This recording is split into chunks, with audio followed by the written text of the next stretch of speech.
This is it, our third and final tour of the Monterey Bay Aquarium. If you've been following along so far, you know why this place has a reputation as one of the most innovative zoological institutions in the world, racking up firsts and records left and right over the last 4 decades, involving a living kelp forest, surrogates for sea otters, great white sharks, but today we'll focus on an alien world that at one point no one ever thought the public would be able to see. Before we begin, I want to get the comments going with this question of the episode. What first of its kind, or only one of its kind exhibits have you seen?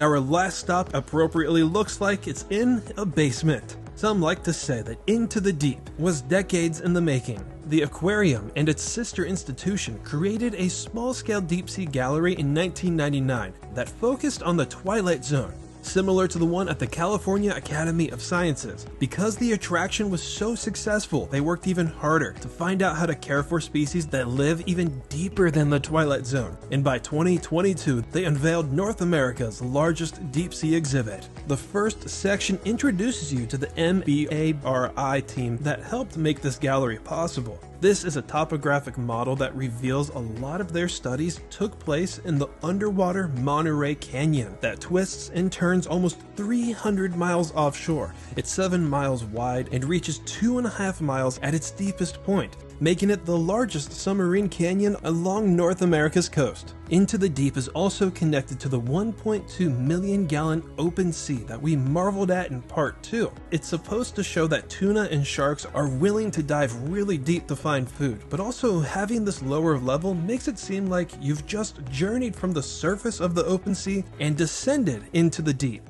Most of the creatures that we're about to see were never displayed before, including the bloody belly comb jelly, first scientifically described in the early 2000s at the aquarium's own research center. These blood bellies were one of the first species the aquarium used to discover how to care for deep-sea creatures by creating very oxygen-poor tanks. What's ironic is they're practically invisible in the deep sea, because the red wavelength on the light spectrum does not reach the ocean depths. Much like the lobed comb jelly, they are able to weakly propel themselves through the water using these rows of pulsing microscopic hair-like structures called cilia. Mauve stingers are an unusual jellyfish because both their tentacles and bell are covered in stinging cells. Crown jellies can use bioluminescence to lure their prey or scare off attackers. Abyssal comb jellies are found in the northeastern Pacific from the surface to a depth of 9,000 feet. They patrol the midnight zone on the hunt for other comb jellies.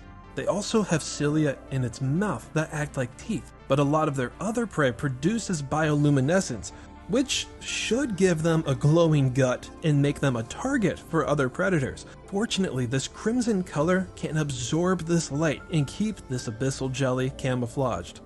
Like so many deep-sea beauties, common siphonophores look like something you'd find under a microscope. As rare as they may seem, there's 175 recognized species in the siphonophore order. The one that you may be familiar with is the Portuguese man-o'-war, which is often mistaken for a jellyfish.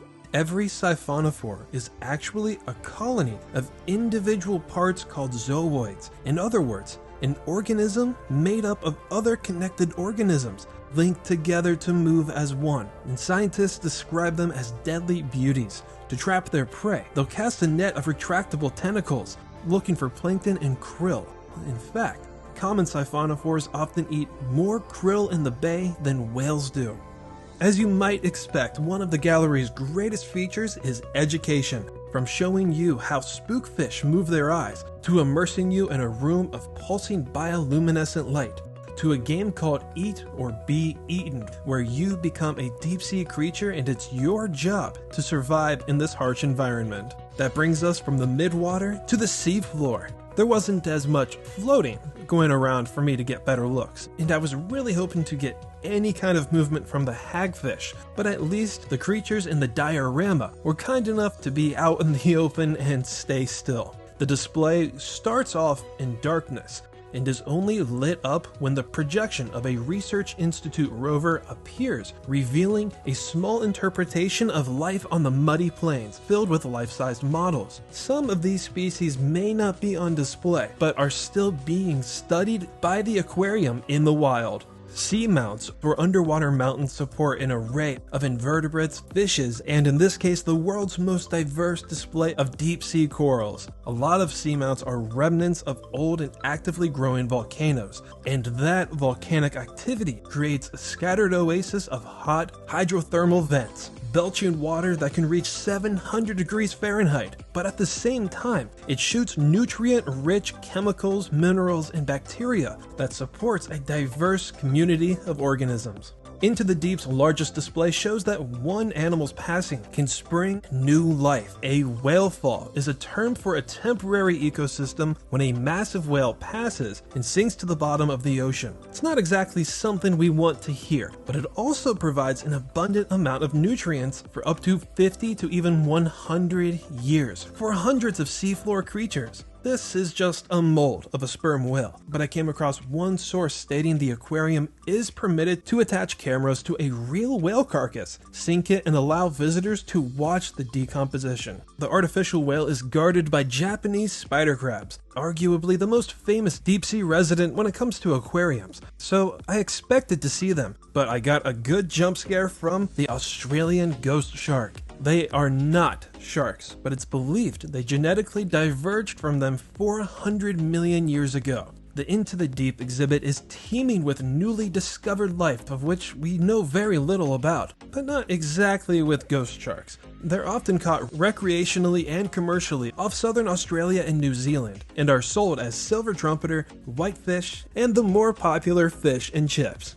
Another enjoyer of fallen debris is the giant isopod, a cousin of the crab and what you might know as roly-polies. 10,000 isopod species are out there. At 16 inches from head to tail, this is the largest of them all. And I know what you're thinking, yes, the aquarium will let you pet one, free of charge.